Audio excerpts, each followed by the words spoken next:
Alrighty, fifth time's a charm. I am now splitting this up into a separate video, so I wanted to let you guys know that I got Biscuit home, and after this I will be filming a Sterling haul, and I was just going to do this at the beginning and then put a mark to skip this part if people wanted to, but I was like, I should do a separate video. So this is the morning of February 15th, like super early. I think it's like 2 in the morning here. The day after Valentine's Day morning. I picked up Biscuit last Thursday, and I just wanted to do a video to sort of, I don't know if raise awareness is the right word, but just kind of let people know what the options are and costs for pet euthanasia, the options for burial or cremation. Well, I should say the option if you want to bury at your home or have them cremated. I don't know the cost of having them, because they do have pet graveyards, but I've never done that. Cremation, the different levels, whether it's a group cremation, they do multiple animals, or single, and also what all happened with Biscuit. So she passed on Sunday the 22nd of January, and on Friday the 20th she had a scheduled appointment with her own normal vet. And when she was there, the vet was examining her. Things hadn't really changed much, but she was really pushing hard on her abdomen, and I was like, I couldn't. She was trying to feel around, but Biscuit had, which I'm sure you guys knew already, you had seen, she had little tumors all over her outside and inside of her body. I mean, not all over, but she had like one on her foot, one on her side, and of course they were inside her body. What that is from the ages for her of 12 to 15. I put the Seresto flea collar on her. Now they work beautifully, perfectly, wonderfully. Even if you have a very, if you live in a rural area, it's difficult, knocked them out. However, for senior dogs, and there's a class action lawsuit going on against them, it can cause mostly benign tumors on the outside and inside of dogs' bodies. That's what happened to Biscuit. It also caused a tumor on her thyroid, and which is why when she was about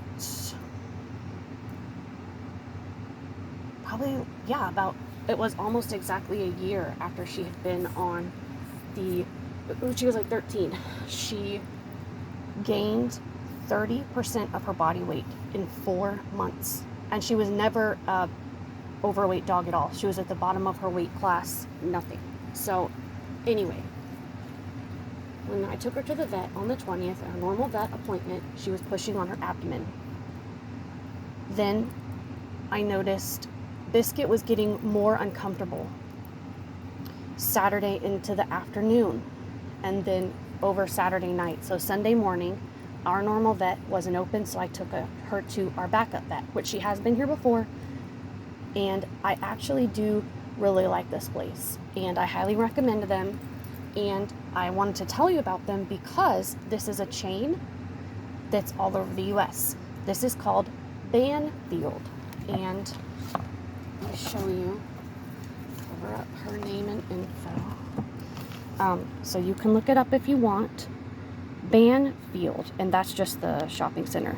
These are the vets inside PetSmart, and I mean, I was more than pleasantly surprised with their pricing, how they treated me, how they treated my pets. I think I will be going to them from now on for all of my pets' needs in the future. I don't think I will continue. It's a little bit further drive, but they're wonderful. So anyway, Friday she went to a regular vet. Sunday, first thing in the morning, I called Banfield, this vet, and told them, we needed to come in for end-of-life care. I could tell she was getting uncomfortable, and he examined her, and he was like, did she have any sort of pressure on her abdomen? Did she have a fall? I was like, no. And he was like, because it feels like, I see he saw he figured it out. Her vet, when she was pushing on her abdomen, burst, some little cyst or tumor in her abdomen, and she bled into her abdomen for 48 hours almost between when she went to the vet and she passed, because I could tell the vet was being too rough. Anyway, so that's why it was a little bit sudden, because technically the kidney failure is not what killed her. She was in the vet for a kidney assessment, and something happened. Whether it's, I don't know, whatever. That's what happened. And so he said I could try and drain the blood and make more comfortable, and I was like, no. He was like, but because of her age, going in and doing a surgery to try and find the spot and stop the bleeding, and I was like, no, I know, I understand. It's time. And so that's what we did. And we brought sticks. My fiance went with me. It was all of us. And yeah. So she had a medical euthanasia at the Banfield Pet Hospital. And I wanted to also discuss costs. We got the top tier of cremation and options for her, and for her assessment, her euthanasia, for a private cremation, she has a certificate, this paw print, and that is her paw print, and I know it is, and I'll tell you how. It was only $389, which is a lot of money, I know that, but compared to before I knew about pet cremation, compared to what I knew, I just assumed it would be a couple $1,000s. So it was never an option even in my head. We have had our 2 pets that passed at home. Titty was 20. She was not ill, and it was so weird. It was like she was normal in the morning. She said bye to Patrick, and at lunch I heard her meowing, and she wasn't in her spot. She was laying on the floor on her side, and it doesn't matter. She passed very, very quickly. But at home, and Krusty, it was an accident. He was in front of our house in the grass. Someone was driving the truck. They had a trailer that stuck way further out than the side of their truck, and apparently they didn't know how to do that, and the trailer part that was in the grass, they hit him, and that's what happened to Krusty. All our other pets have lived to incredibly old ages. Titty was 20. Peach was almost 17. Biscuit, again, she was 7, little over roughly when I got her, and a month and a half would have been a decade that I had her. So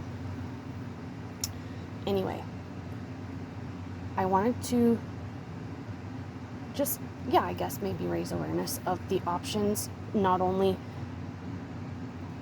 if this is something that you would want to do. Oh, and also group cremation. So what they do is, I know it sounds kind of grotesque, but they buy the pound. They will put in either 200 or 250 pounds of animals, so 4 to 5 animals at a time, including yours, and you get a portion of the ashes back. So you'll still get some of your animals' ashes back. It will just be with other people's pets. And that is about 30% less. And the cremation goes by weight.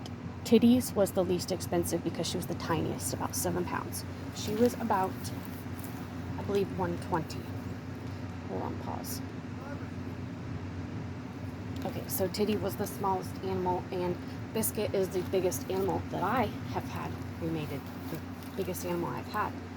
And with this package, the private cremation, and her size, which was about 40 pounds at her passing, it was about $189 for this, and it was about $200 for her examination and euthanasia. So it was $389 total. I know that for all of the things. And yeah, I just wanted to let you guys know. And also the cost of euthanasia. I understand some people don't feel that their pets are family members, but even if you care about your pet at all, letting them suffer, and because you know, even if the vet was saying, well, we could do this, if your pet is suffering, because, well, you should know them, they're your pet. And if, just take them in, if you have fun money that you're spending on fun things every month, then you have a responsibility as a pet owner to do what's best for your pet. Now, I understand that there are people that are very severely poor and very, I understand that's still a lot of money for some people, but for most people, comparatively on what they spend on whatever else, it's not that much for your dog to go peacefully without pain. And if another thing, always, no matter what, always spay and neuter your pet. Always, no matter what. Now, of course, there's the one small exception, I guess, if you're like a specialty private breeder and this is your life and your show, whatever. Okay, but if you're a regular pet owner, always spay and neuter your pets. Especially spaying, that's females. Most females' dogs,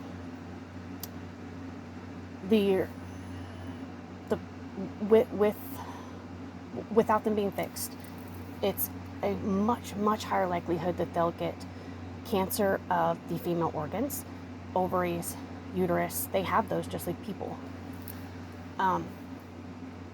And especially a high risk is pyometra, which if you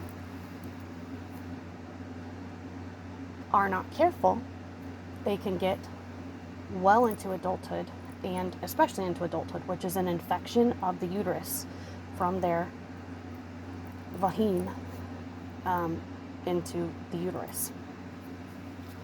And that is a very painful way to die. And if your pet has that, it doesn't matter if it's the weekend or the night or anything. If your pet has a severe infection and they have a high fever, don't leave them to seize out and die at home over $200. It's not worth it, especially if you feel you're well off or whatever. Just,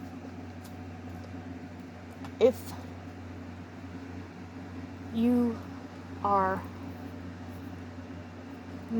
upper middle class, just do right by your pets. I mean, if you honestly, and if you can afford it or not, your animals shouldn't suffer. And better, obviously, than other people. Listen to your vets, obviously, of course, but don't listen to people around you, because oftentimes the people that are the loudest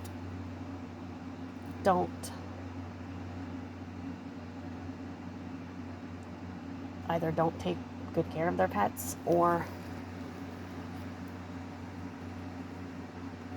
just saying things out of spitefulness. So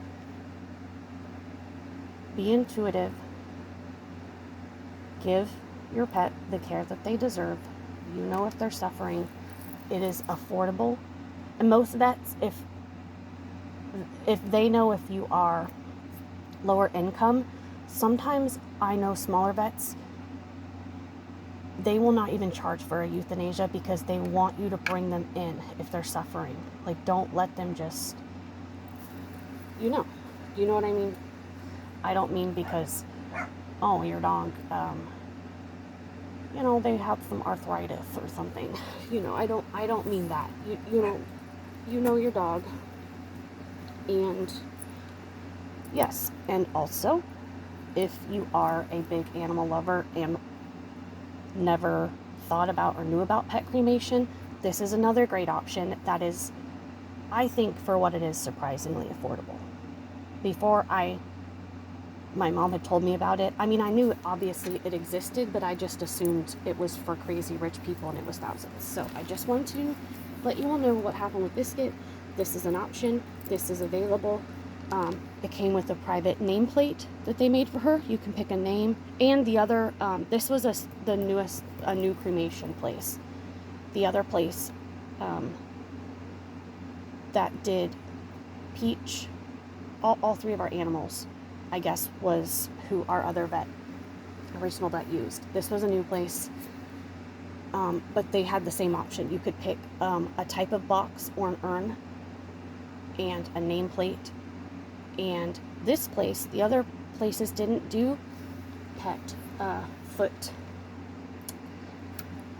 prints. And I do know that it's hers because when I went to go pick her up, I told Sticks that we were going to pick up Sissy. We also got a certificate.